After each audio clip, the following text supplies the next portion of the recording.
HSC পরীক্ষার দিনে বৃষ্টি হলে নতুন নির্দেশনা।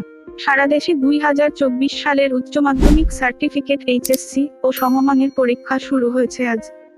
দেশের বিভিন্ন অঞ্চলে বৃষ্টির কারণে কেন্দ্রে পৌঁছাতে দুর্ভোগ পোহাতে হয়েছে পরীক্ষার্থীদের। এই কারণে বৃষ্টির সময়ে পরীক্ষা নেওয়ার ক্ষেত্রে কিছু জরুরি নির্দেশনা দিয়েছে ঢাকা মাধ্যমিক ও উচ্চ মাধ্যমিক শিক্ষা বোর্ড। রোববার 30 জুন ঢাকা শিক্ষা বোর্ডের পরীক্ষা নিয়ন্ত্রক অধ্যাপক মু. আবুল বাশারের সই করা জরুরি বিজ্ঞপ্তিতে নির্দেশনা দেওয়া হয়।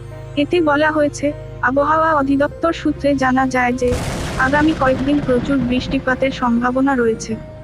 পরীক্ষার দিনগুলোতে বৃষ্টি থাকলে প্রয়োজনে নির্দিষ্ট সময়ের আগেই কেন্দ্রের মূল ফটক খুলে দিয়ে পরীক্ষার্থীদের কেন্দ্রে প্রবেশের ব্যবস্থা করতে হবে।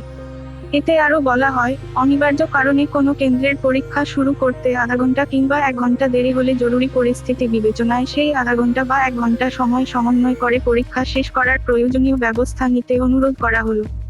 এদিকে এইচএসসি পরীক্ষার প্রথম দিনে দেশের বিভিন্ন এলাকায় অধিকাংশ পরীক্ষার্থী বৃষ্টি ও যানজটের কারণে দেরিতে পরীক্ষা কেন্দ্রে পৌঁছেছেন।